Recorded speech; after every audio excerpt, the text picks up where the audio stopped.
पहले बात करने वाले हैं कल के बाज़ार की। लेकिन उससे पहले मैं आपको पहले ही बता दूं कि अभी के समय जो यूएस मार्केट है वहां पे ज़बरदस्त फॉल देखने को मिल रही है।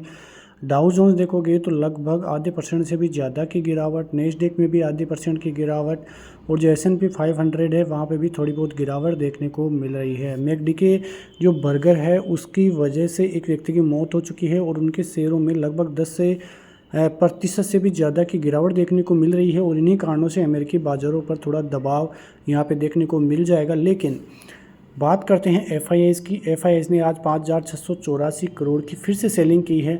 कल भी सेलिंग की थी, आज भी ज़बरदस्त सेलिंग की है। डीआईएस की तरफ से 6,000 करोड़ से ज़्यादा की बाइंग की है। आप देखो, एफआईआई ने इंडेक्स फ्यूचर्स में 116 करोड़ की बाइंग की है। स्टॉक फ्यूचर्स में भी 6,500 करोड़ से ज़्यादा की बाइंग की है। लेकिन फिर भी आंकड़े डराने वाले हैं। निफ्टी में ज़बरदस्त गिरावट का मूड माहौल है। डीआईआई ज़्यादा बाइंग करते हुए चल रहे हैं एफआईआई से, लेकिन फिर भी बाजार नेगेटिव और नेगेटिव ही क्लोजिंग देता हुआ दिखाई दे रहा है। बड़ी रिपोर्टें सामने आ रही है। एफआईआई लगभग 90,000 करोड़ से ज़्यादा की सेलिंग अब तक अक्टूबर में कर चुके हैं। कोरोना के बाद से सबसे बड़ा आंकड़ा ये आता हुआ दिखाई दिया है, जो काफ़ी डराने वाला है। पहले की आप रिपोर्टें पढ़ोगे तो बहुत बुरी रिपोर्टें आपको नज़र आएगी, क्योंकि ऐसी सेलिंग यदि एफआईआईज़ पहले के मार्केट में करते थे तो 15 से 20% तक की गिरावट भारतीय बाज़ारों में होती हुई दिखाई देती थी। रिटेलर्स बहुत घबरा जाते थे, कई जो है मार्केट छोड़कर भाग जाते थे। लेकिन अभी का मार्केट अलग है। लगभग 90,000 करोड़ की सेलिंग एफआईआईज़ कर चुके हैं, लेकिन फिर भी भारतीय बाजार डटे हुए हैं। 7% तक की गिरावट यहाँ पे देखने को मिली है, लेकिन डीआईएस की तरफ से कोई बड़ी बाइंग देखने को नहीं मिल रही है। एफआईआई से ज़्यादा बाइंग कर रहे हैं, लेकिन जैसा केस मार्केट में यानी कि कैश उनके पास पड़ा है, म्यूचुअल फंड्स के पास लगभग 1,80,000 करोड़ से ज़्यादा का कैश पड़ा है, वो अब तक बाइंग करते हुए नज़र नहीं आ रहे हैं। कर तो रहे हैं, लेकिन उतनी ज़्यादा बाइंग करते हुए दिखाई नहीं दे रहे हैं। आपको स्क्रीन पे देखने को मिल रहा होगा कि किस प्रकार से CLSA की रिपोर्ट आती हुई दिखाई दी है। अगले 20 दिनों में 1,000 अंक और गिर सकता है निफ्टी।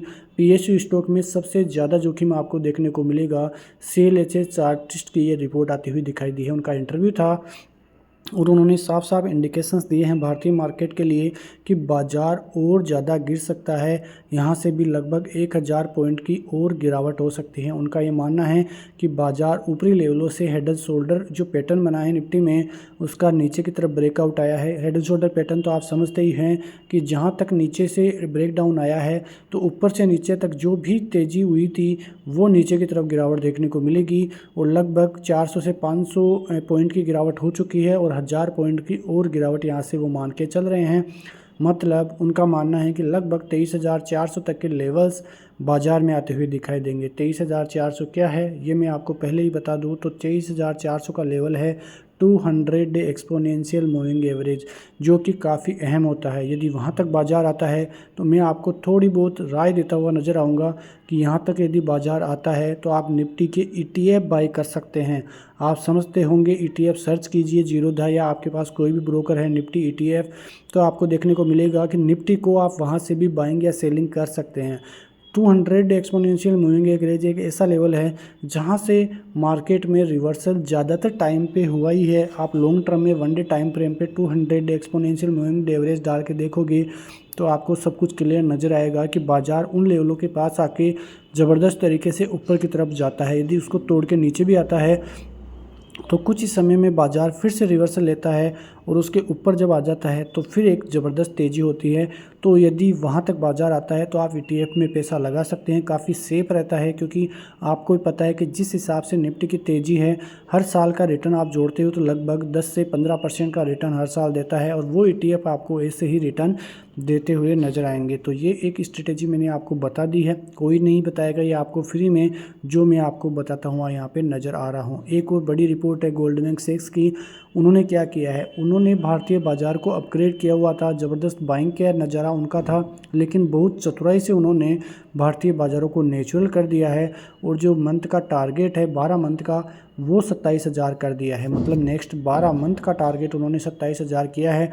उनका ये मानना है कि बाज़ार 24,500 जो है वहाँ तक बाज़ार अभी दिख रहा है और आने वाले दिनों में बाज़ार में 3 महीने में 25,500 तक के टारगेट आते हुए ऊपर की तरफ दिखाई दे सकते हैं। लेकिन उससे पहले जो CLSA की रिपोर्ट है वो ज़्यादा डरावनी है, क्योंकि उनका ये मानना है कि बाज़ार 23,300 तक आ सकता है। ग्लोबली न्यूज़ों की बात करें तो इजराइल और जैसे कि लेबनान में कुछ तकलीफ़ें चल रही है, वहाँ पे उसी प्रकार से माहौल बना हुआ है। अभी कुछ सुधार आता हुआ दिखाई नहीं दिया है। मोदी का जो रूस का दौरा है काफ़ी अच्छा अब तक जाता हुआ दिखाई दे रहा है। आज चीनी राष्ट्रपति और जो भारतीय प्रधानमंत्री है, बहुत दिनों बाद एक साथ बातचीत का दौर उनका चालू हो गया है। तो वहाँ से क्या कुछ निकलता हुआ नज़र आता है वो देखने वाली बात रहेगी, क्योंकि उस खबर को एक पॉजिटिव नज़रिए के रूप में ही हम देख सकते हैं। आने वाले दिनों में बहुत बड़े आंकड़े भी आते हुए दिखाई देंगे। भारतीय बाज़ारों का जो GDP आंकड़ा है अभी तक तो ठीक ठाक ही चलता हुआ नज़र आ रहा है, लेकिन वहाँ से आने वाले दिनों में कुछ और परेशानियाँ होती है तो फिर दिक्कतें भारतीय बाज़ारों के लिए बढ़ती हुई दिखाई देगी। नवंबर का महीना काफ़ी खास रहने वाला है, क्योंकि नवंबर में अमेरिकी राष्ट्रपति के चुनाव होने वाले हैं। तो वहाँ से क्या कुछ नज़र आएगा, अमेरिकी बाज़ारों पर प्रभाव पड़ेगा, उससे भारतीय बाज़ारों को भी दिक्कत आ सकती है। उसके अलावा नवंबर में ही महाराष्ट्र और झारखंड में चुनाव होने हैं, तो उसका नज़रिया काफ़ी अहम रहेगा, क्योंकि यदि वहाँ पर जो ये पार्टियां हैं दर बदल करती हुई नज़र आती है, मतलब यदि भारतीय जनता पार्टी की सीटें ज़्यादा आती है तो फिर अच्छे संकेत भारतीय बाज़ारों से होंगे और फिर भारतीय बाज़ारों में एक ज़बरदस्त तेज़ी का मूड माहौल बन सकता है। जिस प्रकार से हरियाणा में गवर्नमेंट भाजपा ने बनाई, काफ़ी ज़बरदस्त उथल पुथल मचा दी, तो फिर से यदि महाराष्ट्र में भी ऐसा ही होता है तो फिर से भारतीय बाज़ारों के लिए अहम संकेत आगे के लिए मिलते हुए दिखाई देंगे और ये बाज़ारों के लिए काफ़ी पॉजिटिव खबरें निकल कर सामने आ सकती है।